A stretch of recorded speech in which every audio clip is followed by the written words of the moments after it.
মানে জালিবে সব 30 টাকায়। Hello everyone, welcome to my channel. আর সবাইকে শুভ মহালয়া। যদিও ভিডিওটা কয়েকদিন আগেকার মহালয়ার দিনকার, কিন্তু আপলোড করতে করতে আজকে হয়ে গেল। আসলে আমি এত লেজি, সে আর বলার কথা না। রোজই করি করব করে করা হচ্ছে না। আর যেমনটা দেখতে পাচ্ছেন কানের দুল বিক্রি হচ্ছে, আর তার মানে আমরা আছি লোকাল ট্রেনে। আমরা যাচ্ছি তাহেরপুর থেকে লোকাল ট্রেনে করে শিয়ালদা, অর্কর ছোট পিসির বাড়ি। চলুন যাই। সব 30 টাকায়। কত এটা? 30 টাকা।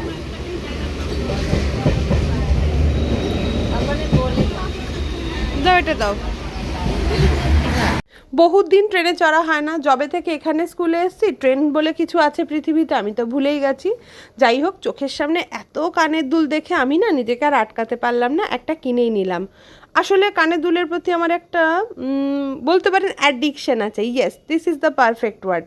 একদম আমি কানের দুলের প্রতি অ্যাডিক্টেড। সো একটা খুব সুন্দর দেখে পিস নিয়ে নিলাম। আমি আর অর্কই সেকেন্ডবারই আমরা দুজন একসাথে জার্নি করলাম। মানে আর কেউ নেই, আমি আছি আর অর্ক আছে। এর আগের বার ফেব্রুয়ারিতে একবার ও দাদা ভাইয়ের জন্মদিনে এসেছিলাম, আর এবারে পুজোর সময় এসেছি।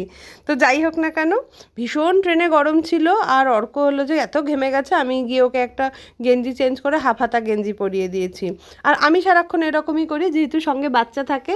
সুতরাং ট্রেন যখন শিয়ালদা স্টেশনে আসে এত ভিড় থাকে, তো আমি ট্রেনেই বসে থাকি। তারপরে যখন পুরো ভিড়টা ক্লিয়ার হয়ে যায় তখন গিয়ে আমরা ট্রেন থেকে নামি। তো এবারও তাই করেছিলাম। তো এবার তো ট্রেন থেকে নেমে গেছি।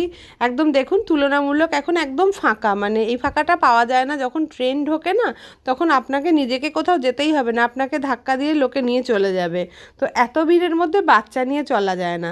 তো এটাই আমার ট্রিক, যে যারা এই বাচ্চা নিয়ে জার্নি করবেন, তো একটু ভিড় এড়িয়ে চলবেন। বাচ্চাগুলোকে একটু সাবধানে সাবধানে রাখতে হবে, তো কারণ রাস্তায় বেরোলে ওদের দায়িত্ব তো আমাদেরই।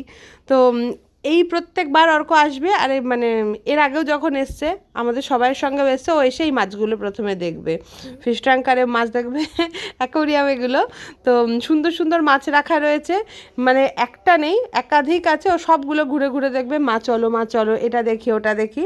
তো এই সমস্ত করে বাচ্চার সঙ্গে মোটামুটি বাচ্চা হয়ে যেতে হয় রাস্তায় বেরোলে। তো আমিও মাছ দেখছিলাম। আর ওই দেখুন ওই ট্রেনটা, এইটার ভিডিও এই কারণে করলাম, কৃষ্ণনগর থেকে আজিমগঞ্জ পর্যন্ত ওই যে নতুন ব্রিজটা তৈরি হয়েছে, তার ওপর দিয়ে কৃষ্ণনগর আজিমগঞ্জ লোকাল চালু হলো। মেমো অ্যাকচুয়ালি বোধহয় এটা। তো সেই ট্রেনটা এখন শিয়ালদা থেকে জার্নি শুরু করলো। কেমন নাচবি? আর এই যে চলে এসেছি আমরা স্টেশনের বাইরে, আর পরিবেশ পুরো পুজোর মতন। আর এই জায়গাটা আর একটা জিনিস আছে জানেন তো, যখন একদম পুজোর মুখোমুখি তখন প্রচুর ঢাকি আসে। আর এখানে এসে আমি অনেকক্ষণ ধরে ক্যাব বুক করানোর চেষ্টা করলাম, কিন্তু সত্যি কথা বলতে কি, যা চার্জ এই সময় দেখাচ্ছে সেটা একটা মোর দ্যান এনাফ। সুতরাং এত টাকা খরচ করা একদমই বোকামি। তো আমি কি করলাম, 100 টাকা দিয়ে একটা অটো রিজার্ভ করে নিলাম। এখানে থাকে এগুলো লাইনেই চলা অটো, কিন্তু আপনি বললে পরে আপনাকে রিজার্ভও নিয়ে যাবে। তো আমি আর অর্ক যাব, আর কাউকে ওঠাতে দেবে না। তো বেশ ভালো। মানে ক্যাবে যেখানে প্রায় 250-300 টাকা চাইছিল, তো সেই অনুযায়ী এটা খুব বেটার অপশান আমার মনে হলো। অনেকটা টাকা সেভ হয়ে গেল, তাই না বাবা? তো যাই হোক না কেন, এবার আমরা চলেছি অর্কর পিসিবাড়ির দিকে। রাস্তার দুপাশে এত গাড়ি ঘোড়া, এই রাস্তাটা তো তবুও তুলনামূলক কম। হ্যালো, দেখ সে কুকুরটা বাবা। আর বাধা আছে বাধা আছে বাধা আছে, চল। দেখলি বল্টু কিরম দুষ্টু দুষ্টু হয়ে গেছে। ভয় নেই, তুই চল।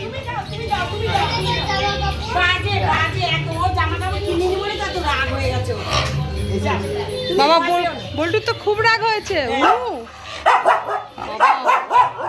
খুব রাগ হয়েছে তোমার? ও ও আমার উপর রেগে যাচ্ছে।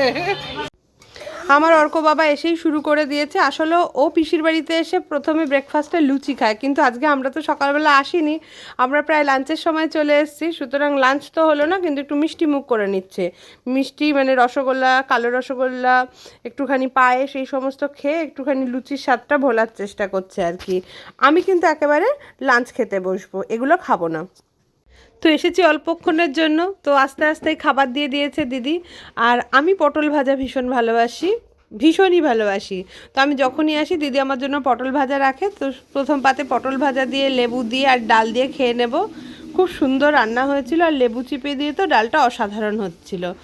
আর এই যে অর্ক, ওর না এই তাতাই দাদার বাড়িতে আসলে বা তাতাই দাদা ওর বাড়িতে গেলে এটা আমার সুবিধা হয়। তাতাই কখনো আমাকে খাওয়াতে দেয় না অর্ককে, সেই ছোটোবেলা থেকে ও খুব জেদ ধরে ভাইকে আমি খাইয়ে দেবো, সুতরাং আজও খাইয়ে দিচ্ছে। সুতরাং আমি একটু নিশ্চিন্ত বসে খাচ্ছি, এরমটা তো হয় না, বুঝলেন তো, যে আমি বসেছি আমাকে কেউ বেড়ে বেড়ে খাবার দিচ্ছে, সারাক্ষণ আমাকেই দিতে হয়। সুতরাং আজকে একটু বসে বসে নিশ্চিন্তে খাবারগুলো খাচ্ছি। আর এই যে আমার প্রিয় মাছের মাথা, দিদি আমাকে আরও মাছ দিতে চাইছিল, আমি না করলাম, বাবা না না না, একবারে এত খাবার খাওয়া যায় না, একবারে একটা খাবারই তৃপ্তি করে খাওয়া যায়। এরপরে আসবে মাংস। আর যতবার মানে দিদিদের বাড়িতে আসি, যখনই চিকেন হয় জামাইবাবু এরকম একটা লেগ পিস কাটিয়ে নিয়ে আসে, দুটো লেগ হয়, একটা অর্ককে দিয়ে দিয়েছে আর একটা আমার জন্য। তুই এমনিতে খালি গায়ে ঘুরে বেড়াচ্ছিস, আর এই যে পিসি অর্ক খালি গায়ে ঘুরতে দেখে একটু জামা দিয়ে দিল, লাগবে না? দুটো জামাই খুব সুন্দর হয়েছিল। আমি আবার অর্ককে বললাম চল একটা পরে নে, পরে নিয়ে আজকে বাড়িতে যাবি। তো অর্ক তাড়াতাড়ি করে একটু জামা পরে নিচ্ছিল, একটু খুলে খুলে দেখছিল কেমন হয়েছে।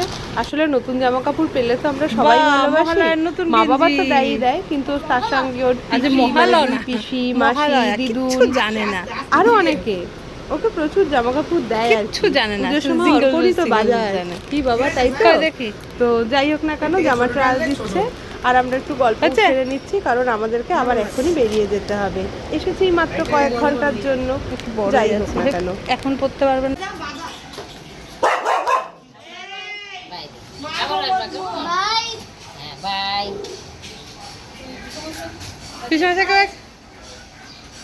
চলো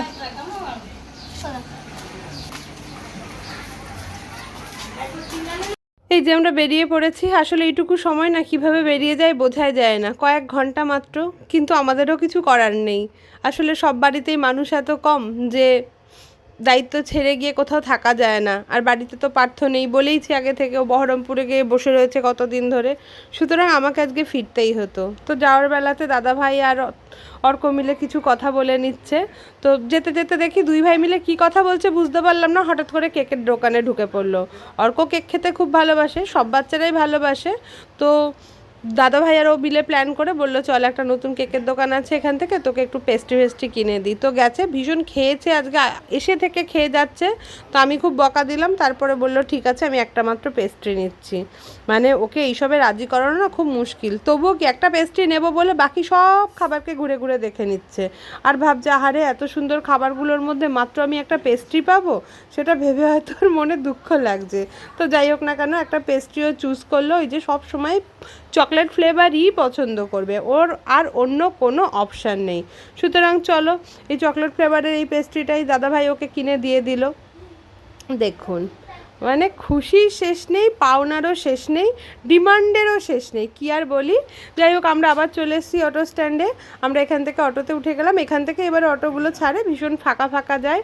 আর দাদা ভাইয়েরও মুখ শুকনো আর অর্কবাবুরও মুখ শুকনো, কিন্তু কি করব, বাই বাই তো বলতেই হবে। কিন্তু দাদা ভাই নিশ্চয়ই পুজোর সময় আসবে, আবার দেখা হবে, আবার মজা হবে, সেই আশা নিয়ে অর্ক চললো। আর বলল এরপরে কিন্তু আমাকে আর এতটুকু সময়ের জন্য নিয়ে এসো না মা।